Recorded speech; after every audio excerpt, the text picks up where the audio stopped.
This is Tom Grassi, and this is 30 and 30, and you're watching Illogical Canadian.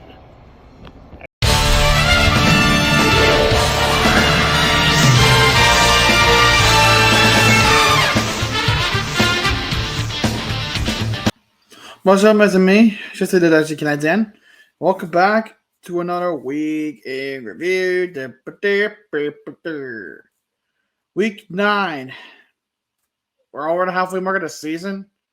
Holy fucking shit. It seems like yesterday we already started. Shows to show how time flies. Teams are shit. Teams are good. Teams are meh. Teams are bleh. Who did what this week?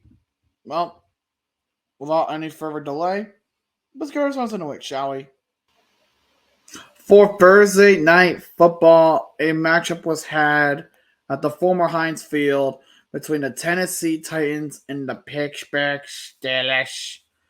It was a back and forth game, really, but it just didn't have that same spark you would, normally expect of a football game. But I guess to each their own, I suppose. But at the same time, this game should have been so much more, but it really wasn't. For the Titans, Will Levis went 22 for 39, 262 yards in his first career NFL interception. Derrick Henry ran 17 times for 75 yards and a touchdown. For receiving, Kyle Phillips caught it 4 times for 68 yards. For the Steelers, Kenny Pickett went 19 for 30, 160 yards and a touchdown. Jalen Warren carried it 11 times for 88 yards. And Deontay Johnson caught it 7 times for 90 yards, including a touchdown. Pittsburgh won this game on an interception late in the fourth quarter to seal it. Final score 20-16 Pittsburgh. Again, this game should have been so much more, but it wasn't. Guten Tag, welcome to Germany. And we take you for our next matchup between the Kansas City Chiefs and the Miami Dolphins. A showdown between two powerful AFC East, not AFC East, just AFC teams in Germany, showcasing it off in the first of 2 games going on there. The second one will be happening next week, and I cannot wait to talk about that. No, I can't wait because they both suck. For the Dolphins, Tua Tagovailoa went 21 for 34, 193 yards and a touchdown. Raheem Mostert carried it 12 times for 85 yards and a touchdown.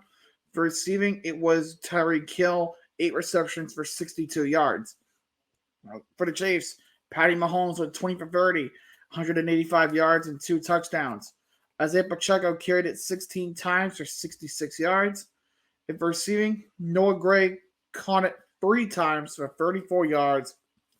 En route to a Chiefs victory, 21-14.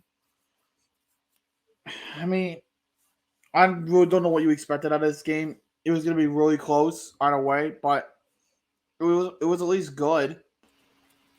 For our next matchup, we got the Minnesota Vikings looking to rebound as they take on the Atlanta Falcons. Both teams are kind of in a weird spot. Minnesota had a shitty start to the year, whereas Atlanta had a pretty good one. And now it just seems like they just kind of flip-flopped. Like, in all realism, like they just really like, hey, you had a good start, I had a bad start. How about we just swap places?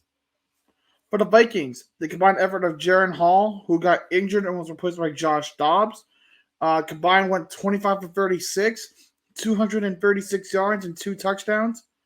Josh Dobbs ran 7 times for 66 yards and a rushing touchdown for himself. And for receiving, it was TJ Hawkinson, 7 receptions and a very nice 69 yards. For the Falcons, Taylor Heineke went 21 for 38, 268 yards, a touchdown, and a pick. Bijan Robinson carried it 11 times for 51 yards. For receiving, it was Jackson Smith-Njigba, 5 receptions for 100 yards and a touchdown. As the Vikings take hold of this victory, 31-28 is your final. Atlanta needs to figure shit out, and they need to figure it out fast because I don't know what exactly they plan on going from here. For our next matchup, we got the Chicago Bears taking on the New Orleans Saints in I guess a battle of mid versus dog shit. Seriously, that's what the Bears are. Dog shit. Just don't look at what the Week 10 Monday Night Football, Thursday Night Football game is going to be. You will severely regret it. For the Bears, Tyson Bagent went 18 for 30, 220 yards, 2 touchdowns, and 3 picks. Dante Foreman carried it 20 times for 83 yards, and Darnell Mooney caught it 5 times for 82 yards. For New Orleans, Derek Carr went 25 for 34, 211 yards, and 2 touchdowns. Taysom Hill carried it 11 times for 52 yards, and Chris Olave caught it 6 times for 46 yards and 2 touchdowns. No, and just 1 touchdown, sorry. As the Saints pull up the win, 24-17. Saints, I guess, get better. Chicago just gets worse in preparation for a good pick in the draft again. For our next matchup, we got the Los Angeles Rams taking on the Green Bay Packers in an NFC showdown between 2 mid teams. Seriously, I mean, there's real no better way to describe both teams. They just suck. For the Rams, Brett Rippon filled in for an injured Matt Stafford. He went 13 for 28, 130 yards, and a pick. Royce Freeman carried it 12 times for 32 yards. For receiving, it was Cooper Kupp, 2 receptions for 48 yards. For the Packers, Jordan Love went 20 for 26, 228 yards, and a touchdown. Aaron Jones ran 20 times for 73 yards and a touchdown. For receiving, it was Luke Musgrave with 3 receptions for 51 yards and a touchdown, leading the Packers to a win 20-3 over Los Angeles in the battle of who is the worst team between the two.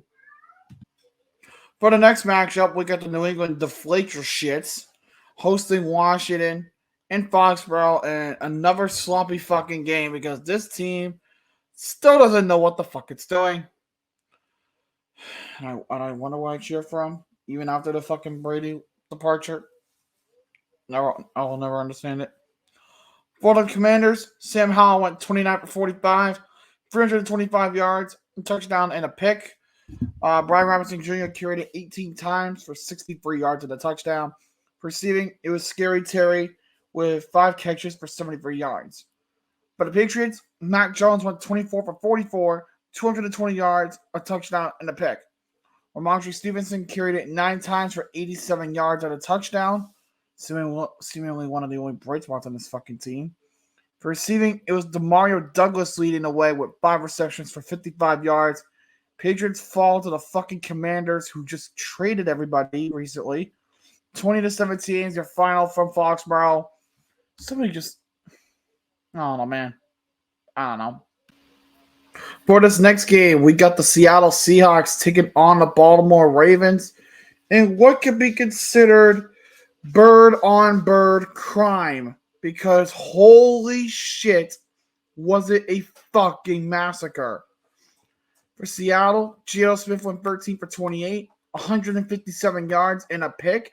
Kenneth Walker carried it 9 times for 16 yards. Yeesh. For receiving, Jackson Smith-Njigba caught it 6 times for 63 yards. For Baltimore, Lamar Jackson went 21 for 26, 187 yards. Keontae Mitchell, a new name, I guess he's a rookie, ran it 9 times for 138 yards and a touchdown. My God, kid. For receiving, Mark Andrews with 9 receptions for 80 yards. Baltimore steamrolls their way to a victory with a 37-3 win over Seattle. Jesus Christ, like Baltimore. That was brilliant. Can we see more of this? And for our next matchup, folks, we got the Houston Texans playing host to the Tampa Bay Buccaneers. This was a weird game considering the Texans didn't have a kicker for this game because I think he got hurt or something. Enter the fucking running back, which I'm not going to try to pronounce his last name, and they have him kick a field goal, and he fucking makes it. Talk about ballsy and talk about actually really cool. For the Buccaneers, Baker Mayfield went 21 for 30, 265 yards, and 2 touchdowns. Rashad White carried it 20 times for 74 yards and a touchdown. For receiving, it was Mike Evans with 4 receptions for 87 yards. For the Texans, C.J. Stroud went 30 for 42 with 470 passing yards and 5 touchdowns. God damn, that's a breakout game to make a statement. Devin Singletary carried it 13 times for 26 yards. For receiving, it was Noah Brown with 6 receptions, 154 yards, god damn, and a touchdown, all leading to a Texans victory. 39-37 is your final. What a game. Seriously, if there was a game of the week, this is it. And another matchup on top 4, y'all, as we got the Cleveland Browns taking on the Arizona Cardinals. And I thought the fucking game with Seattle was bad. Arizona just got fucking pimp smacked. It's like Myles Garrett swinging the helmet on Josh Dobbs, no, on Mason Rudolph. But instead of Mason Rudolph, it was the Arizona Cardinals. Speaking of the Cardinals, Clayton Tune went 11 for 20, 58 yards. No, that's not a typo. And 2 picks. Clayton Tune also ran 5 times for 28 yards. For receiving, Marquise Brown with 4 receptions and 24 yards.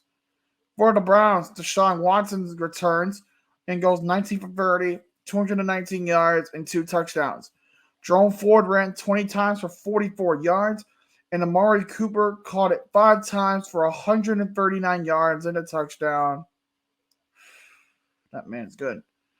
Browns win this game 27-0. And the Cardinals just continue to suck. For the next matchup on tap, we got the Indianapolis Colts taking on the Carolina Panthers, who just have not had a good season. And they don't even have their pick this year, which makes everything all the more worse. For the Colts, Gardner Minshew went 17 for 26, 127 yards, and a touchdown. Jonathan Taylor carried it 18 times for 47 yards. And Michael Pittman Jr. caught it 8 times for 64 yards. Not a bad game. For the Panthers, Bryce Young went 24 for 39, 174 yards, a touchdown, and 3 interceptions. Yikes, dude. Chubba Chubba Hubba Hubba Chubba Chubba Chubba Chubba Hubba Hubba Chubba Chubba Hubba Chubba Hubbard Chubba Hubbard carried it 16 times for 58 yards, and Hayden Hurst catches it twice for 54 yards. Colts win 27-13. And I don't honestly know what you want me to say other than the Panthers. You suck. And for our next game, we got the New York Derp Association taking on the Las Vegas Raiders. Oh yeah, hey Raiders. You guys got bailed out. Josh McDaniels, get the fuck out of here. You're fired. Dave Ziegler, you can also get the fuck out of here. You're fired. Oh, hey, even the offensive coordinator, get the fuck out of here. You're fired. They're all gone. Well, at least you got a freaking good head coach. Maybe he's good. I have no idea. But the Giants, the combined effort of Daniel Jones, whose season unfortunately comes to an end with a torn ACL, and Tommy DeVito coming back in. Combined, they went 19 for 29, 200 yards, a touchdown, and 2 picks. Saquon Barkley carried it 16 times for 90 yards, and Darius Slayton caught it 4 times for 59 yards. For the Raiders, Aiden O'Connell went 16 for 25 and 209 yards. Josh Jacobs ran it 26 times for 98 yards and 2 touchdowns. And Trey Tucker caught it twice for 52 yards. The Raiders win this game 30-6. The first win under their new coach. So, hey, it's off to a good start. But you also should have kept Rich Bisaccia. I'm just saying. And for our next matchup. Oh, I just realized something. I fucked up. Whatever. But anyways, next matchup we got is the Dallas Cowboys and the Philadelphia Eagles in an NFC East showdown of the ages. Because let me tell y'all something. This game was really good. This game was really, really good. For the Cowboys, Dak Prescott went 29 for 44, 374 yards, and 3 touchdowns. Tony Pollard carried it 12 times for 51 yards. Receiving, not Darius Slayton. I forgot to change that. It was actually CD's Nuts Lamb. 11 receptions for 191 yards. That man is elite as fuck. For the Eagles, Jalen Hurts went 17 for 23, 207 yards, and 2 touchdowns. DeAndre Swift carried it 18 times for 44 yards.